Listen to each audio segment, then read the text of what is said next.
메리 크리스마스, 복된 화요일입니다. 오늘도 하나님의 말씀을 하루 시작하는 여러분의 삶에 주님께 주시는 성탄의 기쁨이 가득하기를 주님으로 축복합니다. 함께 나눌 말씀은 빌레몬서 1장입니다. 그리스도 예수 때문에 감옥에 갇힌 나 바울과 형제 디모데가 우리의 사랑하는 동역자 빌레몬과 자매 아비아와 우리의 전우인 아키포와 그대의 집에 모이는 교회에 이 편지를 씁니다. 하나님 우리 아버지와 주 예수 그리스도께서 내려주시는 은혜와 평화가 여러분에게 있기를 빕니다. 나는 기도할 때마다 그대를 기억하면서 언제나 나의 하나님께 감사를 드립니다. 나는 주 예수에 대한 그대의 믿음과 모든 성도에 대한 그대의 사랑에 관하여 듣고 있습니다. 그대의 믿음의 사귐이 더욱 깊어져서 우리 안에 있는 모든 선한 일을 그대가 깨달아 그리스도께 이르게 되기를 나는 기도합니다. 형제여, 나는 그대의 사랑으로 큰 기쁨과 위로를 받았습니다. 성도들이 그대로 말미암아 마음의 생기를 얻었습니다. 그러므로 그리스도 안에서 나는 그대가 마땅히 해야 할 일을 아주 담대하게 명령할 수도 있지만 우리 사이의 사랑 때문에 오히려 그대에게 간청을 하려고 합니다. 나 바울은 이렇게 나이를 많이 먹은 사람이요 이제는 그리스도를 전하는 일로 또한 갇힌 몸입니다. 내가 갇혀있는 동안에 얻은 아들 오네시모를 두고 그대에게 간청합니다. 그가 전에는 그대에게 쓸모없는 사람이었으나 이제는 그대와 나에게 쓸모있는 사람이 되었습니다. 나는 그를 그대에게 돌려보냅니다. 그는 바로 내 마음입니다. 나는 그를 내 곁에 두고 내가 복음을 위하여 갇혀있는 동안에 그대를 대신해서 나에게 시중들게 하고 싶었으나 그대의 승낙이 없이는 아무것도 하고 싶지 않았습니다. 나는 그대가 선한 일을 마지못해서 하지 않고 자진해서 하기를 원하기 때문입니다. 그가 잠시 동안 그대를 떠나는 것은 아마 그대로 하여금 영원히 그를 데리고 있게 하려는 것이었는지도 모릅니다. 이제부터는 그는 종으로서가 아니라 종 이상으로 곧 사랑받는 형제로 그대의 곁에 있을 것입니다. 특히 그가 나에게 그러하다면 그대에게는 육신으로나 주님 안에서나 더욱 그러하지 않겠습니까?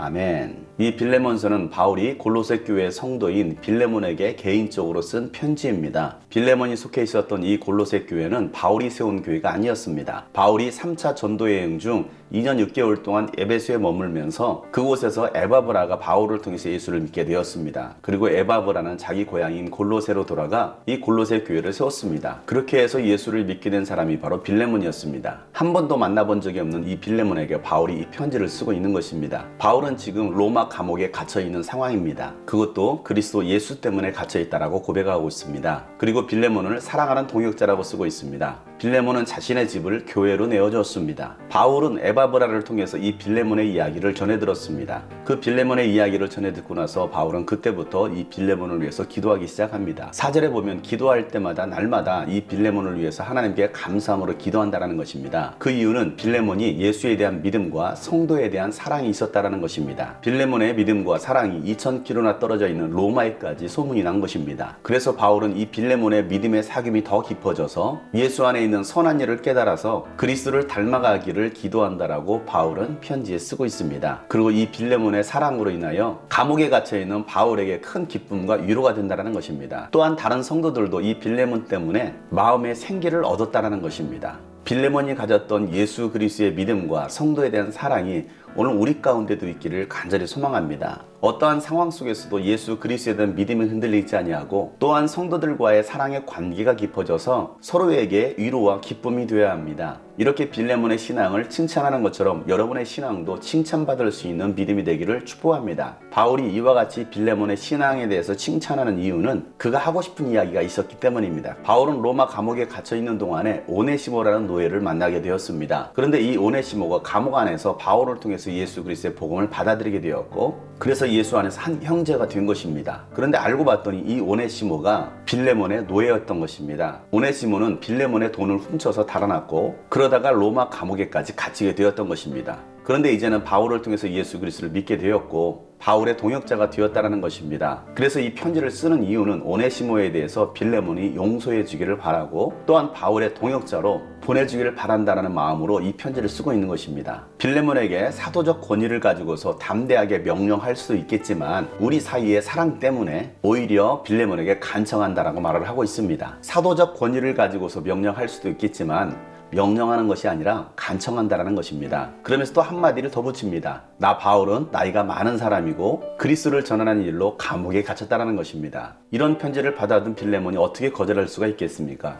바울은 편지를 쓰면서 들어주지 않으면 안 될 정도로 이 편지를 쓰고 있는 것입니다. 바울이 갇혀 있는 동안에 오네시모를 만나게 되었고, 오네시모는 이제 나의 믿음의 동역자가 되었으니, 전에는 이 빌레몬에게 쓸모없는 노예였지만 이제는 빌레몬과 바울에게는 다 필요한 사람이라는 것입니다. 그래서 빌레몬에게 다시 이 오네시모를 보내겠다라는 것입니다. 바울이 감옥에 갇혀 있는 동안에 이 오네시모가 바울을 도와서 시중들게 하고 싶었지만, 오네시모를 빌레몬에게 보내는 이유는 이 선한 일을 마지못해 하지 아니하고 자진해 사길 바라기 때문이다라고 쓰고 있습니다. 바울의 권위적 명령에 의해서 오네시모를 자신의 곁에 두고 시중들게 하는 것이 아니라 빌레몬 스스로가 바울을 돕기 위하여 오네시모를 보낼 수 있도록 했으면 좋겠다라는 것입니다. 이렇게까지 말하는데 어떻게 빌레몬이 안 보낼 수가 있겠습니까? 그러면서 15절에 바울은 또다시 말을 합니다. 오네시모가 빌레몬을 잠시 떠난 것은 영원히 빌레몬과 함께 하려는 것이다 라고 말하고 있습니다. 그 말이 무슨 말입니까? 16절에 이렇게 쓰고 있습니다. 이제부터는 종으로서가 아니라 종 이상으로서 사랑받는 형제로 하나님 나라 가족으로 함께 있게 될 것이다 라는 것입니다. 육신적인 노예가 아니라 영적 가족으로서 이제는 한 형제가 되었으니 영원히 함께 곁에 있게 되었다라는 것입니다. 바울과 한 형제가 되어서 함께 있는 것처럼 빌레몬에게도 육신적으로나 주님 안에서 함께 할 수 있는 형제가 되지 않았느냐라고 바울은 쓰고 있는 것입니다. 여러분이 빌레몬이라면 이런 편지를 받았을 때 어떻게 하시겠습니까? 여러분의 소유였던 오네시모를 보낼 수가 있습니까? 빌레몬은 바울을 한 번도 만나본 적이 없었지만 빌레몬은 에바브라를 통해서 예수를 믿게 되었고, 에바브라는 바울을 통해서 예수를 믿게 되었습니다. 그래서 빌레몬도 바울이 어떤 사람인지를 잘 알고 있었습니다. 이 믿음의 관계, 사랑의 관계 속에서 빌레몬은 무슨 선택을 하겠습니까? 여러분 같으면 무슨 선택을 하시겠습니까? 신앙생활은 억지로 하는 것이 아닙니다. 그리스도 안에서 자진해서 하는 것입니다. 자원하는 신앙을 하나님께서 기뻐하시는 것입니다. 그 자원하는 신앙은 하나님과의 사랑의 관계 안에 있을 때 가능한 일인 것입니다. 오늘 이 말씀을 통해서 내가 하나님 앞에 내어드릴 수 있는 것이 무엇이 있는지를 한번 생각해 보시길 바랍니다. 기꺼이 사랑함으로 또한 감사함으로 주님 앞에 내어드릴 수 있는 것이 무엇인지를 생각하면서 기꺼이 내어드릴 수 있는 저와 여러분 되기를 소망합니다. 빌레몬에게는 예수 그리스도에 대한 믿음과 성도에 대한 사랑이 있었습니다. 이러한 믿음과 사랑이 오늘 저와 여러분 가운데도 있기를 간절히 소망합니다. 샬롬.